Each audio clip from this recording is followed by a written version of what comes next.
ये बैटरी के मुस्बत टर्मिनल से जुड़ा हुआ इलेक्ट्रोड है और ये मनफी टर्मिनल से जुड़ा हुआ इलेक्ट्रोड है।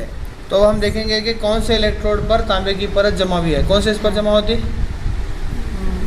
मुस्बत क्या मनफी? मनफी टर्मिनल यानी ब्लैक वायर से जुड़े हुए टर्मिनल पर अब तांबे की परत जमा हो रही है। तो यहाँ पर सिर्फ बुलबुले खारिज हो रहे हैं और यहाँ पर क्या है, तांबे का जमावड़ा हो रहा है। देख सकते हैं आप, देखो तांबे की परत किस पर जमा हुई? इस पर जमा हुई क्या? नहीं। तो मनफी टर्मिनल पर क्या है, तांबे की परत जमा होती है। इस तरह से यहाँ पर इस जो कीमियाई तामुल बरकीरों के कीमियाई असर से धातुओं पर क्या है, मलमाकारी की जाती है। इलेक्ट्रोप्लेटिंग बोलने से बरकी मलमाकारी, यानी एक धात पर दूसरी धात की परत को चढ़ाया जाता है